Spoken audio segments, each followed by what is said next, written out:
Give me 5 minutes and I will change the direction of how you look at your life. And if you skip this, then you are not serious about your life at all. Let that sentence sit for a second, because if you're still here, it already means something inside you knows. Something is wrong. Not broken, not failed, but off track. And the scary part is not that your life isn't perfect.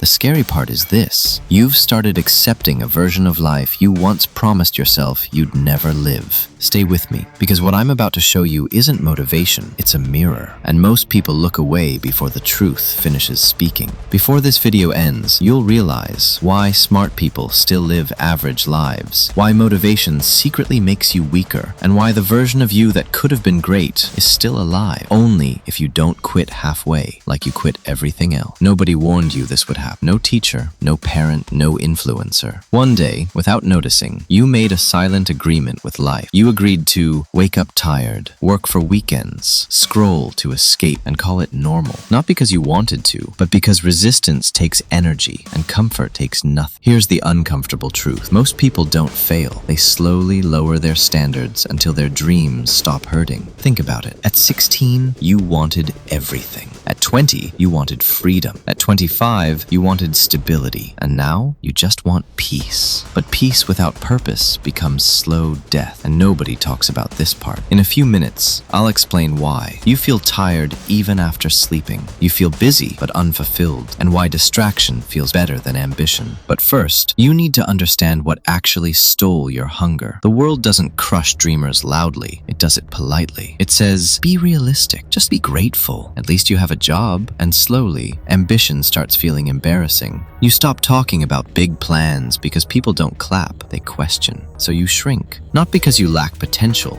but because you hate feeling alone with it. Here's the real trap. Society rewards obedience first and courage last. By the time courage is rewarded, most people are too tired to try again, so they call it fate. But it was conditioning.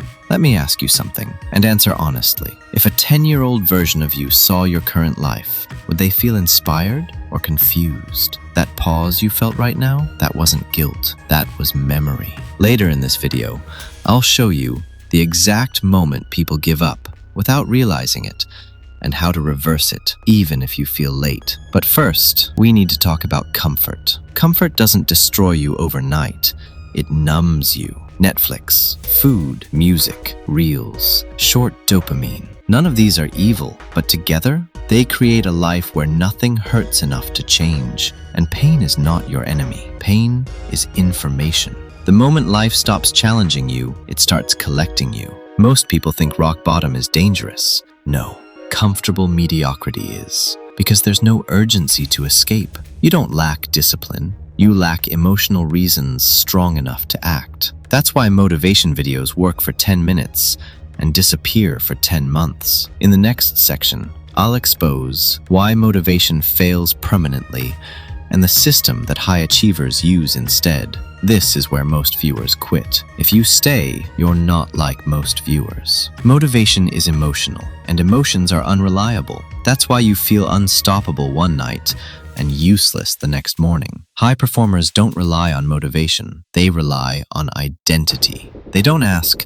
do I feel like doing this? They ask, this is who I am, so what else would I do? Your problem isn't laziness. Your problem is that your identity is outdated. You're living with rules written by an older, weaker version of you. If you see yourself as, I'm someone who tries, you'll quit. If you see yourself as, I'm someone who finishes, you'll suffer, but you'll win. Same pain, different outcome. At the end of this video, I'll give you a brutal 7-day reset that forces change and a question that permanently rewires how you see effort. But before that, you need to understand fear. You're afraid of something worse. You're afraid of trying seriously and finding out this is your limit, so you never go all in. That way, failure feels optional, but deep down, you know the truth. Partial effort protects ego, not future. Most people don't fail publicly. They fail privately, every day, by not showing up fully. And that regret, it compounds. If this feels personal, good. Growth never feels neutral.